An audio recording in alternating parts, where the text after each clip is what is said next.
Hello नमस्कार दोस्तों, मैं हूं गोविंद शर्मा। एचडी में आपका स्वागत है। जैसे कि कल हमारे वो इसके करेक्शन हो गए थे। करेक्शन को पूरा कराने के बाद मैं सीधा क्लास लेक्चर थोड़ा सा ही पार्ट रह गया था, लेकिन फिर भी वो क्लास बंद करनी पड़ी थी किसी कारणवश। अब जो इस चैप्टर का थोड़ा सा हिस्सा रह गया है, बस चैप्टर लगभग कंप्लीट ही था, कल ही कंप्लीट हो जाता है, तो बहुत थोड़ा सा हिस्सा रह गया है। तो आज क्या करेंगे, आज के लेक्चर में इसको जो बचा कुचा हिस्सा है वो कर के और एक टेस्ट और जोड़ देंगे, ठीक है आपके लिए।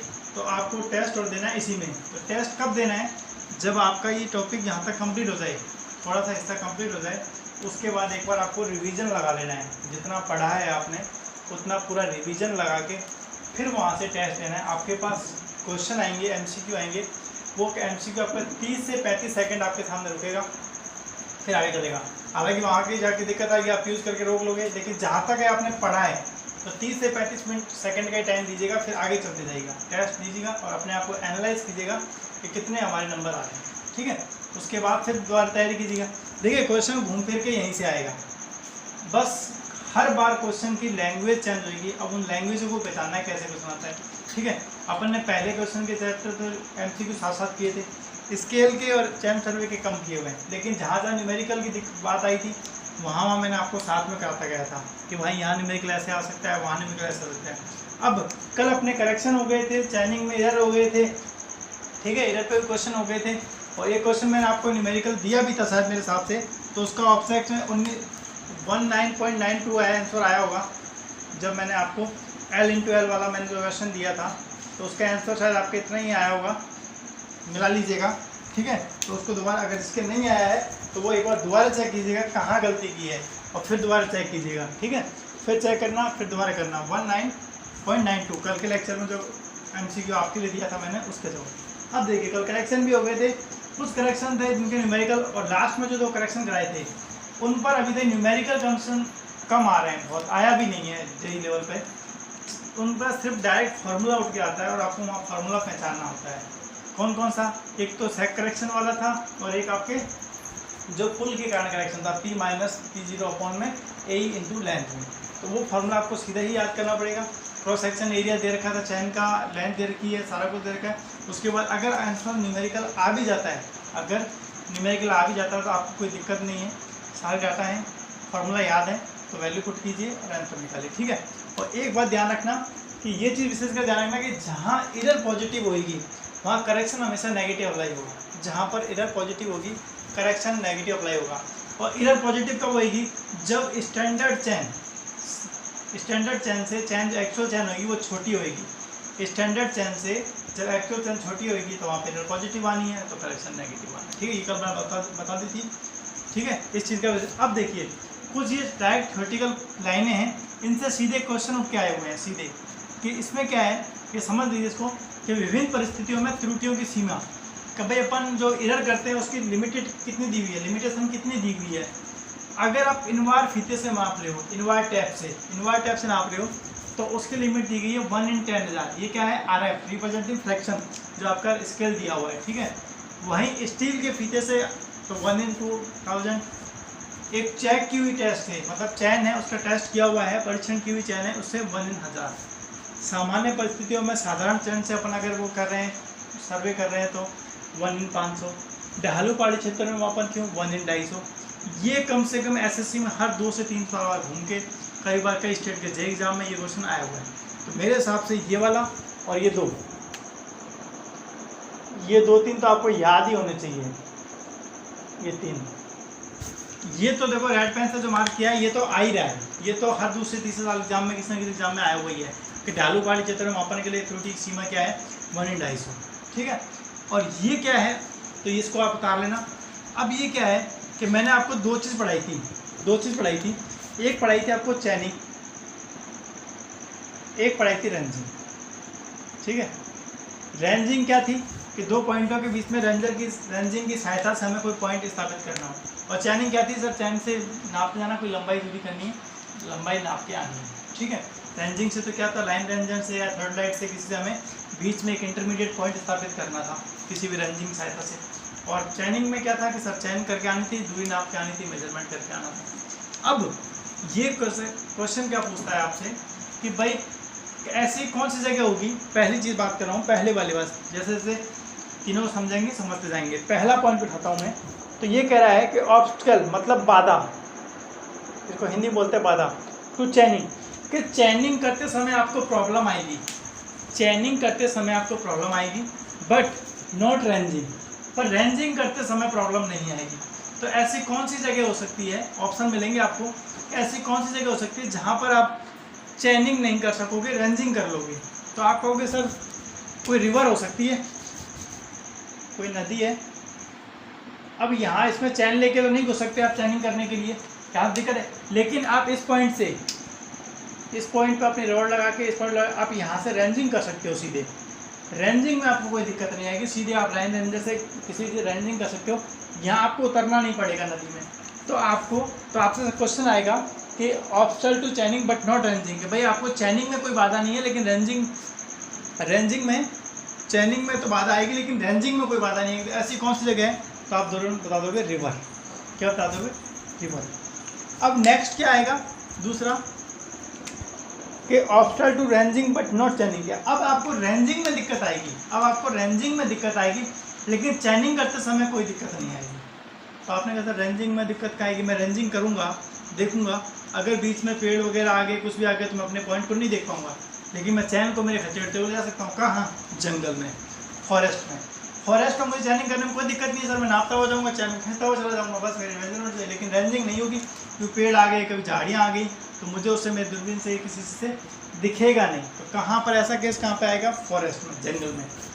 अब सर दोनों, तीसरा पॉइंट क्या है, ऑब्स्टल टू बोथ रेंजिंग एंड, कि दोनों में ही दिक्कत, ऐसी कौन सी जगह आएगी जहाँ दोनों ही दिक्कत आएंगी, ना आप चैनिंग कर सकते हो ना आप रेंजिंग कर सकते हो। ऐसी कौन सी जगह आएगी कि सर पहाड़ी और बिल्डिंग, बीच में कोई बिल्डिंग आ जाएगी, तो ना तो मैं उसको चैनिंग कर सकता हूँ और ना मैं उसकी रेंजिंग कर सकता हूँ पार जाके। तो बिल्डिंग आ जाती है या कोई पहाड़ी आ जाती है, तो वहाँ तो ना तो मैं रेंजिंग कर सकता हूँ ना मैं चैनिंग कर सकता हूँ। और ये तीनों ही पॉइंट बहुत मोस्ट हैं, तीनों ही पॉइंट बहुत मोस्ट हैं, ठीक है, याद करनी पड़ेंगे। ये सीधे बता दिए मैंने क्या दिक्कत है, बस ये प्रॉब्लम्स हैं कि कहाँ कहाँ आपको प्रॉब्लम्स आने वाली हैं। तो ये आपके चैनिंग से और रेंजिंग से संबंधित जितने भी पॉइंट थे, इससे बाहर एग्जाम में नहीं आएगा, ठीक है। चलिए ये चीज़ कंप्लीट होगी, इसको उतार लीजिएगा। चलिए अब चलते हैं आगे। तो हमारे ऑपरेशन इन चैन सर्वे के अंदर, ऑपरेशन इन चैन सर्वे कराया था अपन ने, उसके अंदर हमने 3 चीज़ ली थी। क्या चीज़ ली थी, 3 चीज़, जिसमें मैंने पहला बताया था आपको रेंजिंग, दूसरा बताया था चैनिंग, और तीसरा क्या बताया था, ऑफसेटिंग। तो सर चैनिंग हो गया, रेंजिंग हो गया, अब तीसरा बच रहा है लास्ट अपना ऑफसेटिंग, ठीक है, ऑफसेट। तो आज आइना लोगों 30 से लास्ट पॉइंट पे आपके ऑफसेट, इस चैप्टर के ऑफसेट बहुत इंपॉर्टेंट टॉपिक है, ये भी छोटा सा टॉपिक है। ऑफसेट देखो क्या होता है, सिंपल सी बात है, समझना बात को। ये मेरी कोई बिल्डिंग है और ये मेरी मेन सर्वे लाइन है, मेन सर्वे लाइन है। मेन सर्वे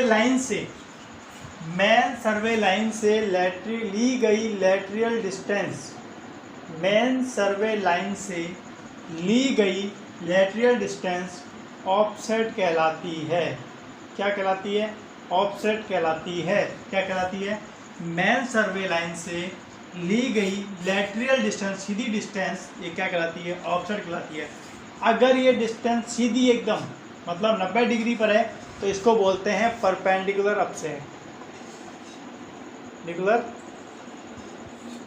ऑफसेट। अगर सर ये लाइन थोड़ी तिरछी हो जाए तो कोई बात नहीं, ये तो आपके 90 डिग्री का बना रही है, ये अदर देन 90 डिग्री बना रही है, कुछ और बना रही है, तो इसको बोलते हैं oblique offset, oblique offset, oblique offset. मतलब किसी भी लाइन से आप जब चैन सर्वे कर रहे हो, तो बीच में आपकी कोई बिल्डिंग आ रही है, तो उसको भी तो लोगे, तो किसकी सहायता से लोगे, वो ऑफसेट की सहायता से लोगे। क्या लोगे, ऑफसेट, लाइन रेंजर वगैरह की सहायता से, ठीक है। तो वो क्या लोगे, ऑफसेट लेना होता है। तो क्या होता है कि मेन सर्वे लाइन से किसी बिल्डिंग किसी की ली गई, मेन सर्वे लाइन से किसी डिस्टेंस ली गई लेटरल डिस्टेंस, क्या लेटरल डिस्टेंस क्या कहलाती है आपकी, क्या कहलाती है आपकी, ऑफसेट कहलाती है, ठीक है। चलिए लिख लीजिए इसको, मेन सर्वे लाइन से ली गई लैटरल डिस्टेंस ऑफसेट कहलाती है। ठीक है, ऑफसेट कहलाती है, लिख लेना। ऑफसेट कितने प्रकार के होते हैं हमारे? 2 प्रकार के। एक होता है लॉन्ग ऑफसेट, एक होता है हमारा शॉर्ट ऑफसेट। ठीक है, लॉन्ग ऑफसेट और शॉर्ट ऑफसेट। अगर आपकी जो लैटरल डिस्टेंस है, इस डिस्टेंस की वैल्यू लेंथ 16 मीटर से अधिक है, 16 मीटर से अधिक है, तो ये क्या होती है? Long offset. अगर हमारी ली गई डिस्टेंस या ऑफसेट लिया गया है वो 16 मीटर से बड़ा है तो हमारा लॉन्ग ऑफसेट होगा। और यदि 16 मीटर या इससे कम है तो शॉर्ट ऑफसेट कहलाता है। तो हमारा ये शॉर्ट ऑफसेट कहलाता है। यहाँ से आपके जो क्वेश्चन आते हैं इतने ही आते हैं। मेन सर्विलाइन से ली गई ऑफसेट क्या होता है? मेन सर्विलाइन से ली गई लैटरल डिस्टेंस ऑफसेट कहलाती है। अगर वो अदर देन 90 डिग्री है तो वो ऑब्लिक ऑफसेट, अगर डायरेक्ट सीधी है तो परपेंडिकुलर ऑफसेट, लॉन्ग ऑफसेट और शॉर्ट ऑफसेट।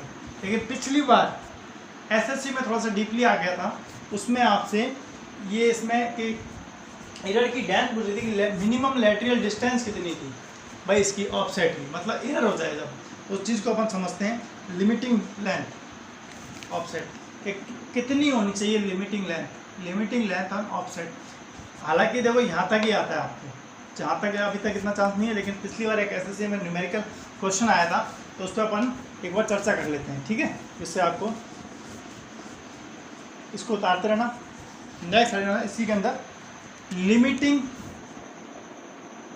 समझना है, तो limiting length of offset, limiting length of offset. देखिए क्या था कि आप मान लीजिए, इसको मिटा दूं मैं, मान लीजिए कि आप सर्वे करके आए, ये आपका पॉइंट था कोई शीट पे, आपने अपनी ड्राइंग शीट पे जो आपने जब फील्ड पे नाप के आए तो देखा कि आपने मेरा पॉइंट था कुछ यहाँ P।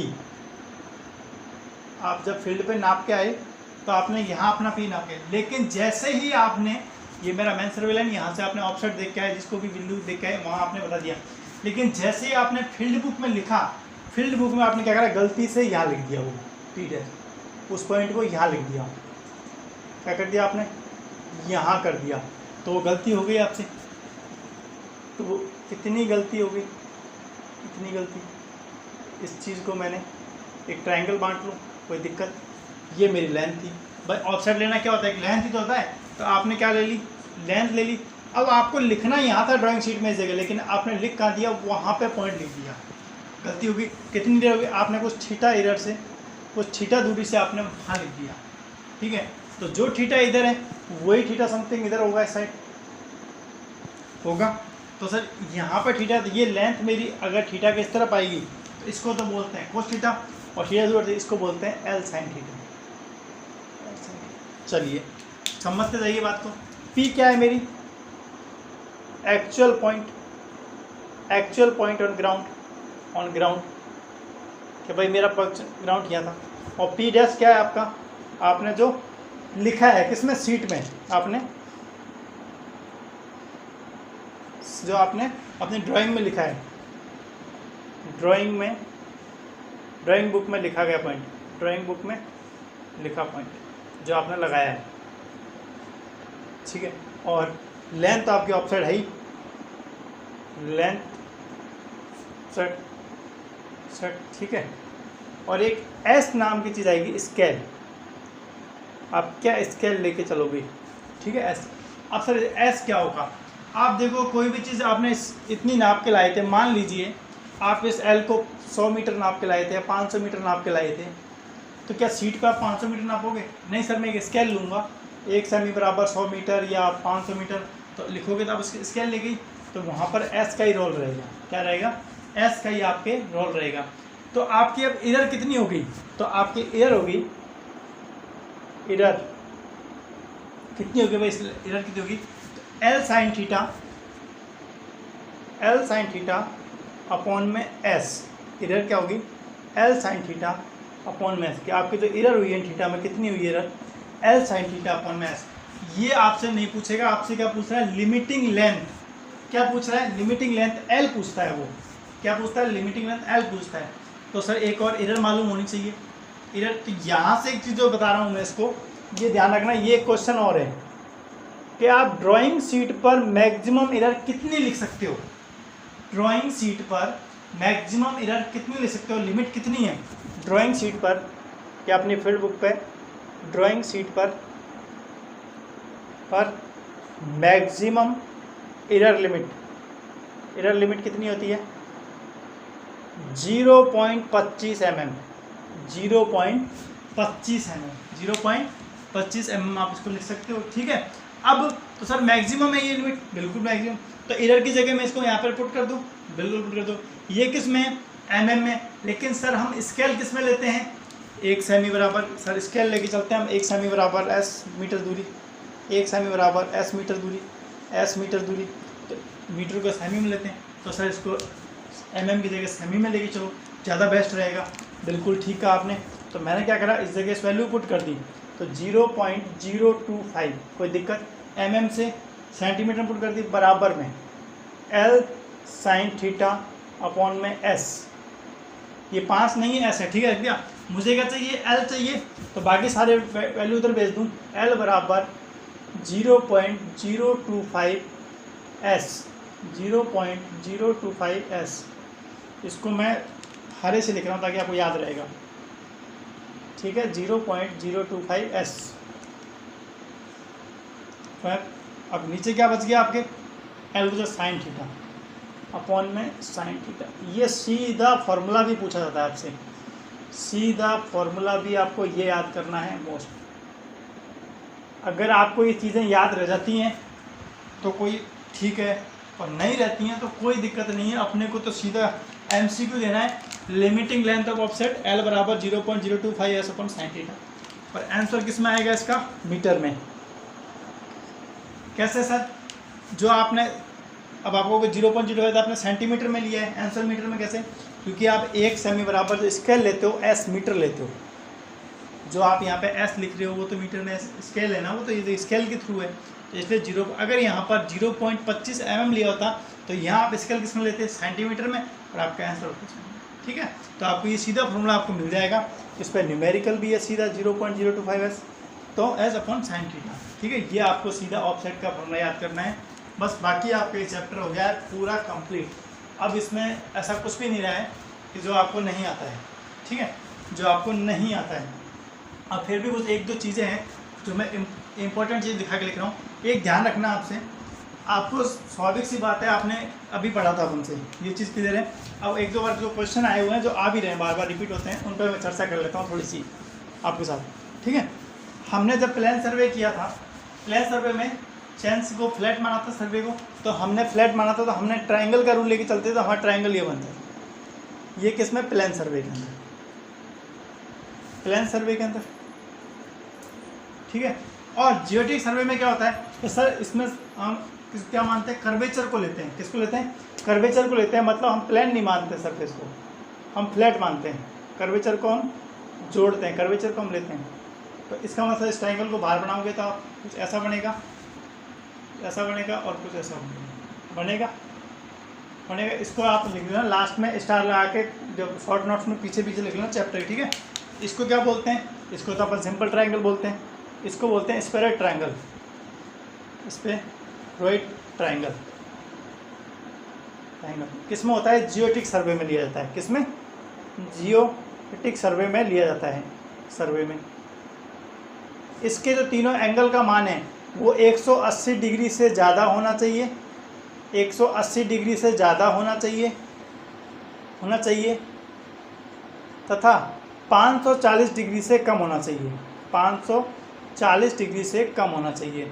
ये इंपॉर्टेंट बात लिखना, कई बार SSC में आई हुई है। अपन सिर्फ ट्राइंगल सुनते ही 180 डिग्री याद रखते हैं। तो स्फेरॉइड ट्राइंगल के अंदर जो एंगल होता है 180 एंगल होता है 180 डिग्री से ज़्यादा होता है और 540 डिग्री से कम होता है। इस चीज़ की, ये सीधे जो मैं बता रहा हूँ फैक्ट बताता हूँ, इस तरह से डायरेक्ट क्वेश्चन होते हैं। क्वेश्चन लिखा हूँ फिर आपको ऑप्शन बताऊँ, इतना टाइम वेस्ट ना करके मैं सीधा बता देता हूँ। आप जब भी अभी क्वेश्चन देखोगे ये चीज़ आपकी कॉपी में लिखी हुई होगी, वहाँ पे आपको कवर हो जाएगी, वहाँ पर आपको इस पॉइंट क्लियर हो जाएगा। और अभी मैंने बताई थी, आता है क्वेश्चन सीधा कि ड्राइंग शीट पर या किसी शीट पर लैंग्वेज कुछ भी कर सकता है। लैंग्वेज देखो उसके हाथ में, लैंग्वेज उसके हाथ में। ड्राइंग शीट पर मैक्सिमम एरर को अपन कितना पुट कर सकते हैं, कितनी लिमिटिंग ले सकते हैं, अभी आपने पढ़ा था 0.25 mm। तो बस वो चीज़ों को आपको याद रखना है वहाँ से, ठीक है। तो ये होगी ट्रायंगल की बात। और बात कर लेता हूँ कुछ, और देखिए और एक चलो चीज़ याद आ गई इसी से, स्फेरॉइड ट्रायंगल। देखिए स्फेरॉइड ट्रायंगल, स्फेरॉइड ट्रायंगल सीधा इस ट्रायंगल का सीधा लिख रहा हूँ मैं, और ये इसका जो डिफरेंस माना जाएगा कब 195.5 किलोमीटर स्क्वायर एरिया के लिए, तो वो कितना होता है 1 सेकंड।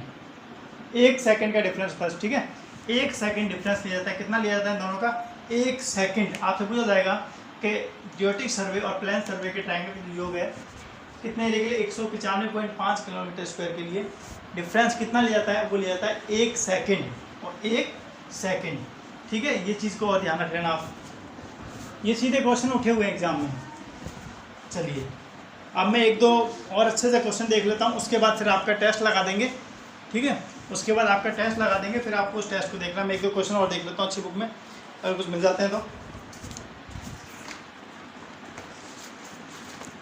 चलिए मैं डायरेक्ट आपसे पूछ लेता हूँ कुछ क्वेश्चन, ठीक है ना। तो आप तो अपने आप को देखिए आपको कितना आ रहा है।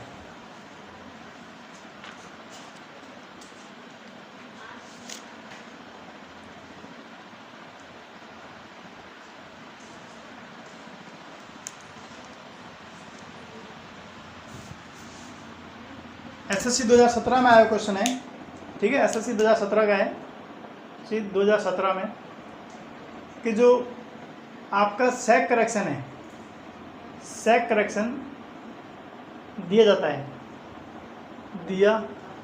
है। पहला ऑप्शन है कम्युलेटिव करेक्शन, ऑलवेज कम्युलेटिव।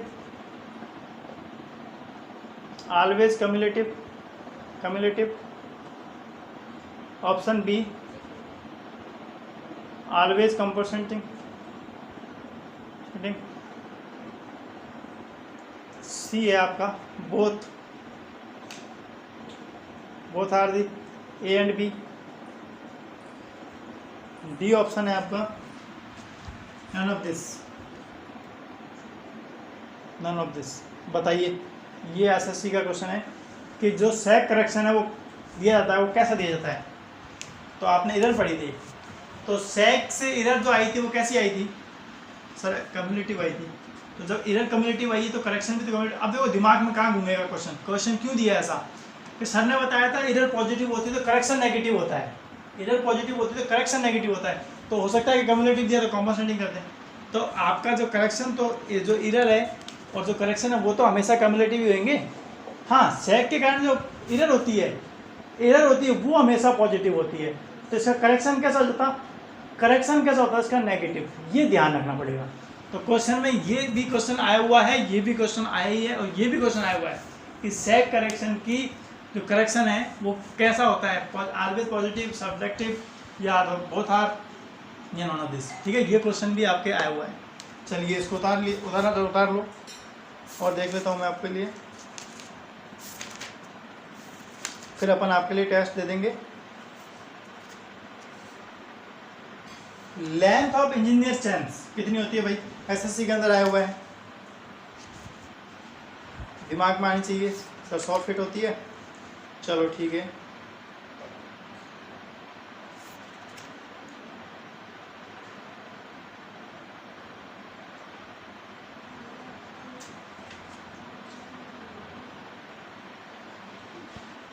जो चैन होती है एसएससी 2015 में आया हुआ है, ठीक है। ऐसे जब डिस्टेंस, दो चैन होती है, डिस्टेंस बिटवीन, एसएससी 2015 में डिस्टेंस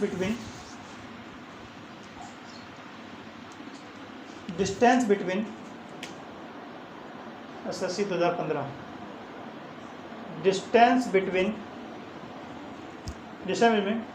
एक रिंग डिस्टेंस चैन के अंदर distance between two brass ring in surveyor chain 20 centimetre, 1 metre, तीसरा ऑप्शन 5 मीटर, 29 या 150।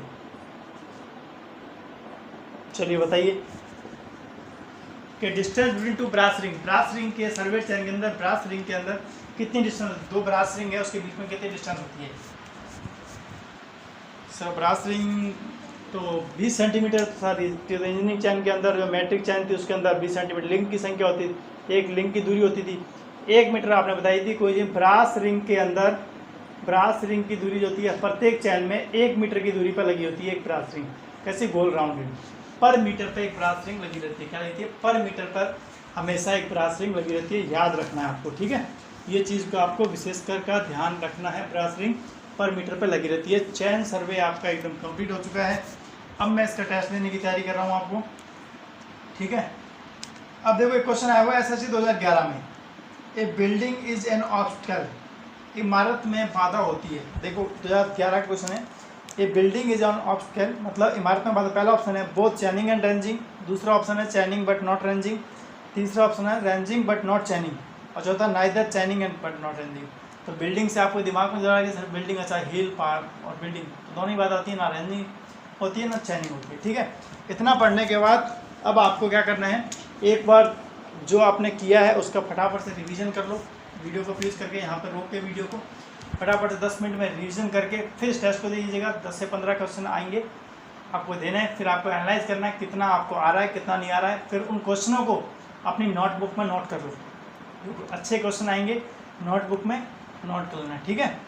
और फिर अपन लास्ट में, ठीक है, इस बुक को नोट करना। कल फिर अपन डिस्कस कर लेंगे कुछ क्वेश्चनों पे, टफ क्वेश्चनों पे, नहीं तो आप कमेंट में बता देना किसी क्वेश्चन ज़्यादा दिक्कत आ रही हो तो अपन आगे कर लेंगे, ठीक है। आपको टेस्ट देना है, ईमानदारी से देना, ठीक है। ओके।